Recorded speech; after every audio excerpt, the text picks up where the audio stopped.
Hello everyone. In last class we talk about work, type of work and work done by a constant or variable force. In this lecture we are going to start with energy.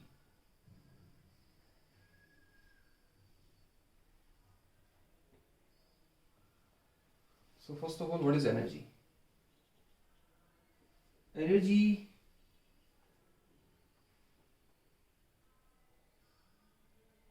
is just ability, or you can say capacity to do work. काम करने की क्षमता कितनी है?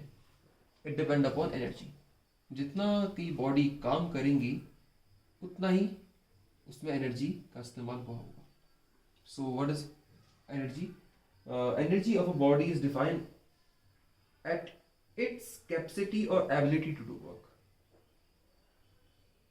or you can say the energy of a body is measured by the amount of work. The amount of work the body can perform. So like work, energy is also a scalar quantity.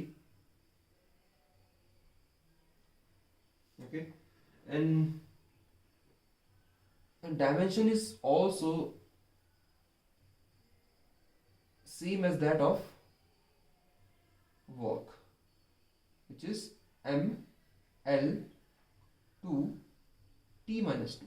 याद रखिएगा बेटा, जो energy आपके पास work के पास होती है वही energy, sorry, जो डायमेंशन वर्क की होती है वही एनर्जी की होती है.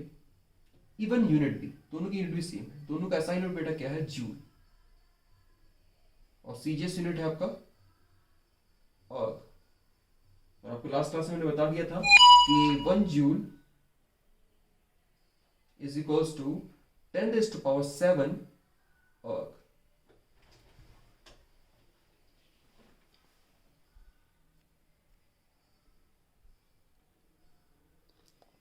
चलिए, और अब बात करें एनर्जी की फॉर्म्स की. एनर्जी की बेटा बहुत फॉर्म होती है. एनर्जी आपकी साउंड पढ़ी है आपने, which give us sensation of hearing. Light energy which give us ability to see objects. And chemical energy and atomic, आजकल बहुत पॉपुलर है. Nuclear energy, electric energy, magnetic,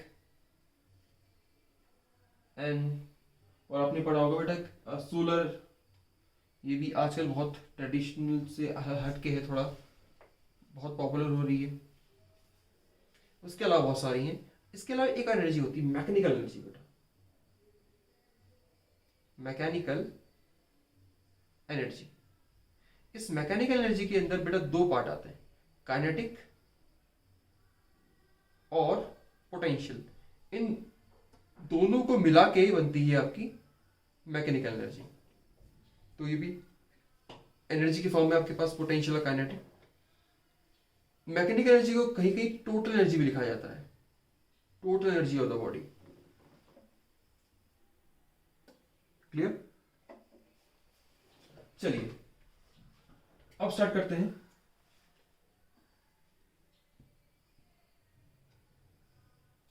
so the energy produce by mechanical means, जब कुछ चीज motion में हो, change हो रही है कॉन्फ़िगरेशन में, तब उसकी वजह से जो एनर्जी आती है वही मैकेनिकल एनर्जी होती है.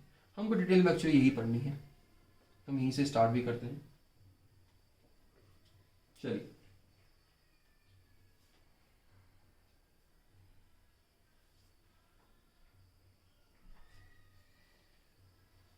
हम बात करेंगे आज काइनेटिक एनर्जी की. काइनेटिक एनर्जी की बचपन से आप एक्सप्रेशन देखते आ रहे हैं, इसका half M V square, half M V square.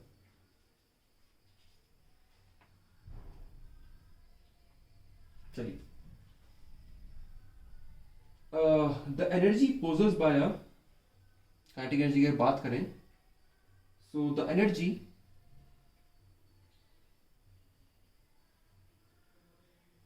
possessed P-O-S-S-E-D possessed by a body by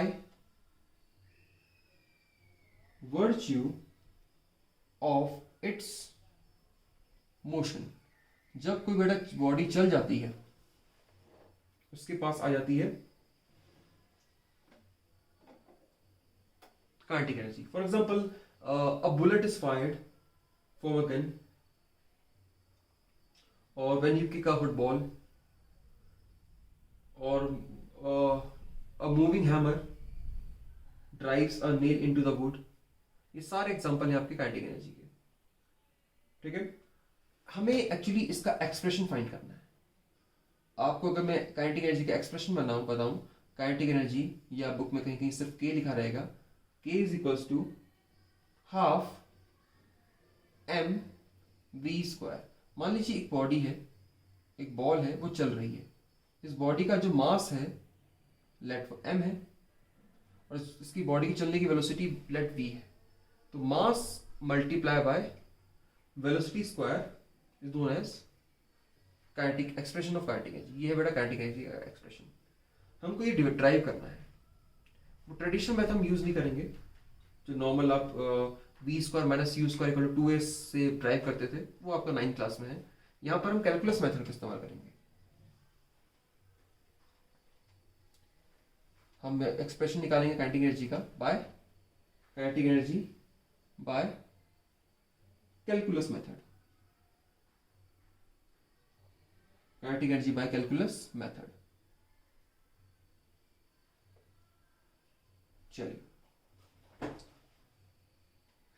चलिए एक बॉडी मान लेते हैं, उसका मास m है। अ बॉडी, एक बॉडी है, उसका जो मास है लेट m है, और वो चल रही है v वेलोसिटी से।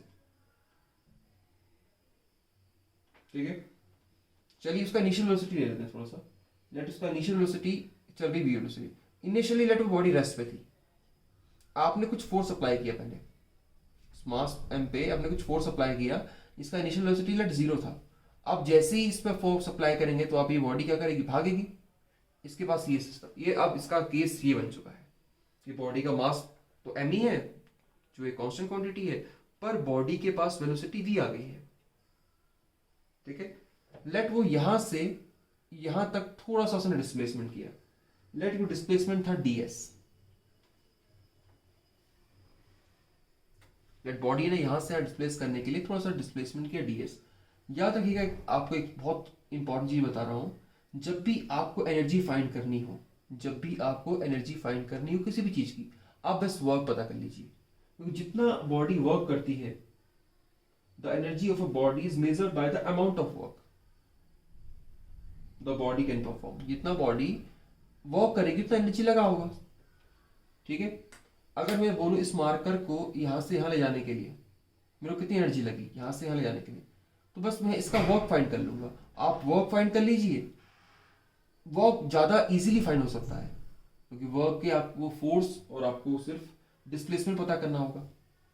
लेट इसने जो थोड़ा सा वर्क डन किया वो था आपका F D S cos theta, और मैं 0 डिग्री लेता हूं क्योंकि आपका फोर्स जहां है उसी डायरेक्शन में आपका वर्क भी हो रहा है। आपका फोर्स और आपका वर्क एक ही डायरेक्शन में है, डिस्प्लेसमेंट दोनों का डायरेक्शन एक है, तो एंगल जो है बेटा 0 डिग्री है। तो आपका वर्क और डिस्प्लेसमेंट के बीच में एंगल 0 है, और कॉस 0 होता है बेटा, कॉस 0 डिग्री होता है आपका 1। सो वर्क जो आया वो आया आपका F D S. Clear? According to Newton second law हमको पता है कि फोर्स जो होता है वो होता है मास इनटू एक्सेलरेशन, और एक्सेलरेशन बराबर होता है आपके dv बाई dt के। क्योंकि हम आपका मास तो बॉडी का सेम है, पर वेरी क्या कर रहा है, वेलोसिटी अलग अलग वेलोसिटी है, उसकी वेलोसिटी आपका चेंज कर रहा है। The rate of change of velocity known as acceleration. इस मास को, इस फोर्स को पुट कर देता हूँ यहाँ पर, मतलब इस एक्सप्रेशन को यहाँ पुट कर देता हूँ, तो आपके पास डी डब्ल्यू आ जाएगा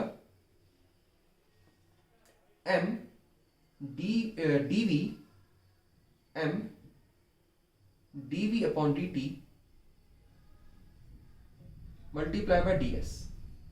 और आपको एक चीज और पता होगी कि D S upon D T, displacement upon time, is known as velocity.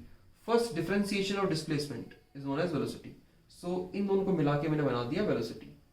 तो M V D V equal to D W. तो यहां से यहां ले जाने में जो छोटा सा वर्क लगा वो ही था ये। लेट इस बॉडी को मैं स्टार्टिंग में थोड़ा सा छोटा सा वर्क किया था मैंने, डीएस इतना था डीएस। लेट इस बॉडी को मैं यहां से लेके यहां ले गया टोटल, ठीक है। ये टोटल आपका डिस्प्लेसमेंट है। टोटल डिस्प्लेसमेंट निकालने के लिए आपको टोटल वर्क चाहिए होगा। तो टोटल वर्क के लिए हम क्या करेंगे बेटा, इसको इंटीग्रेट कर देंगे, ठीक है। सारे छोटे छोटे छोटे जितने भी हैं हम डिस्प्लेसमेंट जोड़ देंगे, कंप्लीट डिस्प्लेसमेंट आ जाएगा, मतलब कंप्लीट वेलोसिटी बन जाएगी। पर आपका वेलोसिटी वेरिएबल है। वेलोसिटी वेरी कैसे कर रहा है, आपको वेलोसिटी वेरी कर रहा है, लिमिट इसकी है 0 से लेके फाइनल तक। वेलोसिटी आपका स्टार्टिंग में 0 था, फाइनल क्या था, v था। अब इसको कर देते हैं डिफरेंशिएट। इसे डिफरेंशिएट करेंगे बेटा तो आ जाएगा आपका, ये आ गया complete integration of dx, integration of dx x, integration dw w equals to mass से कांस्टेंट क्वांटिटी बाहर आ जाएगा 0 टू v v dv। ये भी एक्सप्रेशन आपको पता है, एक्सप्रेशन है, this expression looks like x की power n which is equal to x n plus 1 upon n plus 1। याद कर लीजिएगा बेटा इसको। तो m v स्क्वायर अपॉन में 2, क्योंकि v की पावर 1 है, और लिमिट्स अपर लिमिट लोअर लिमिट लगा करके ऐड कर देता हूं। अपर लिमिट लगाऊंगा जब आएगा आपका, मैं 2 बाहर निकाल लेता हूं। अपर लिमिट लगाया तो v स्क्वायर, लोअर लिमिट लगाया तो 0। तो एक्सप्रेशन आ गया आपके पास वर्क का हाफ एम वी स्क्वायर। तो जितना वर्क किया होगा उतना ही क्या होगा बेटा, आपका काइनेटिक एनर्जी होगा। ये रहा काइनेटिक एनर्जी का एक्सप्रेशन, किसके हेल्प से, ठीक है, with the help of calculus method.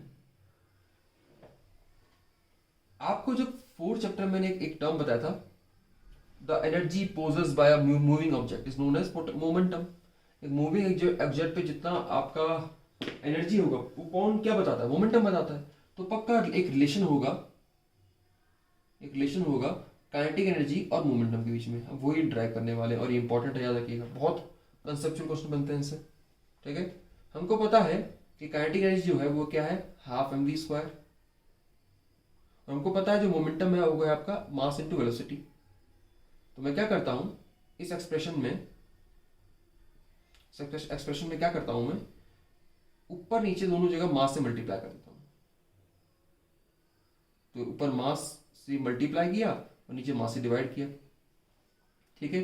तो ये बन गया आपका half M V whole square upon में एम, और मास इंटू वेलोसिटी बराबर होता है मोमेंटम के। तो काइनेटिक एनर्जी आ गया आपका हाफ 2m नीचे, ऊपर मोमेंटम का स्क्वायर।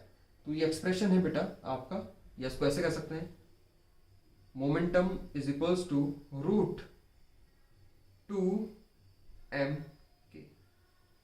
ऐसे बोलिए बात एक ही है।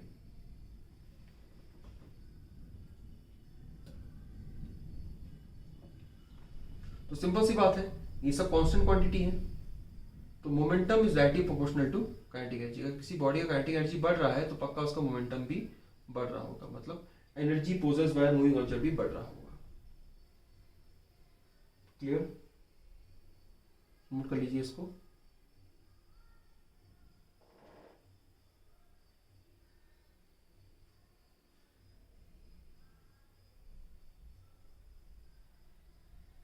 चलिए, एक एक्सप्रेशन और है बेटा, एक थ्योरम है, बहुत इंपॉर्टेंट है, याद रखिएगा, काफी एग्जाम पूछते हैं।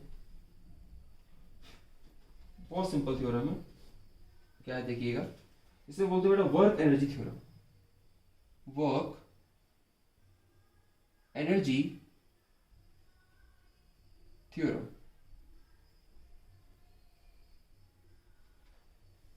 वर्क एनर्जी थ्योरम क्या बोलता है?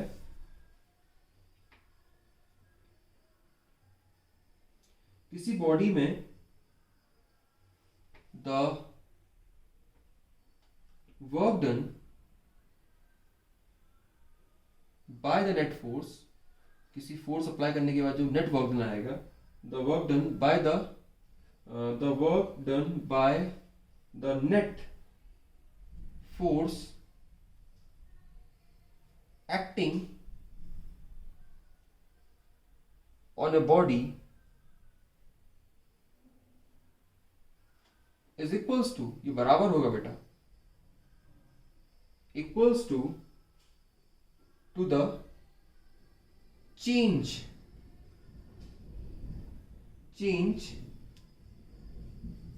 in the kinetic energy of the body। किसी बॉडी में जो वर्क डन आएगा वो बराबर होगा आपका चेंज इन काइनेटिक एनर्जी, या कैसे कह लीजिए kinetic energy final minus kinetic energy initial. ये हमेशा जो वर्क डन आपने किया होगा वो चेंज इन काइनेटिक एनर्जी के बराबर होगा। अब काइनेटिक एनर्जी में जितना बदलाव आया होगा उतना ही आपका वर्क डन हुआ होगा। इसे प्रूव करना है using again by calculus method.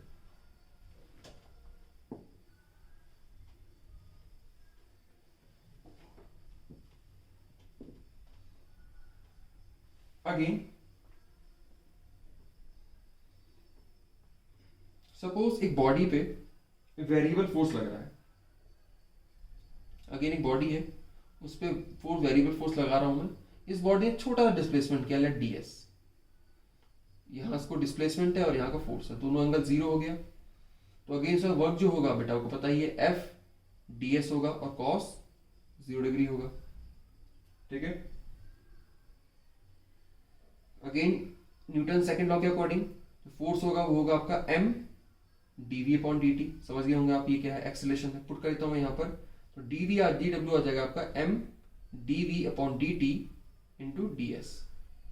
Same expression है बिल्कुल यहाँ तक। तो dw इज इक्वल्स टू, ये आ गया आपका displacement upon time equals velocity, तो mv dv। यहाँ तक आपको सेम पहले डेरिवेशन जैसा ही है। ठीक है। अब मैंने क्या किया, एक फोर्स अप्लाई किया। If the applied force increases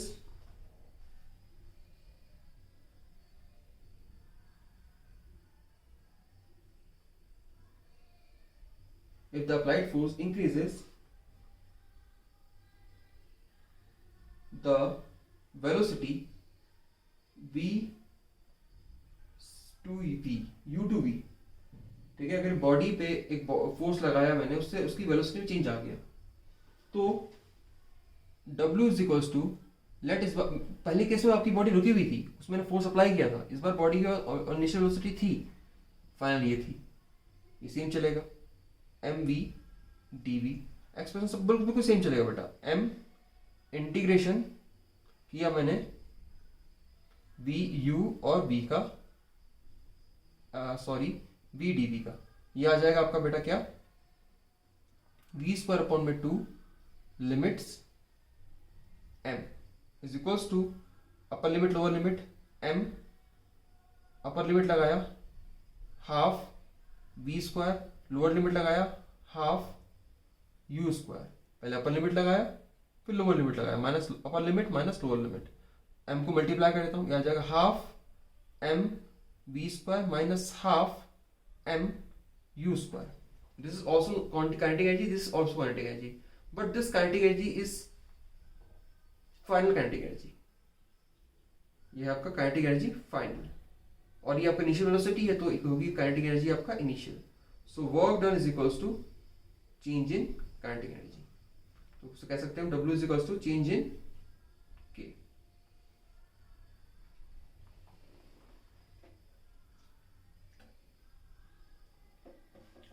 चलिए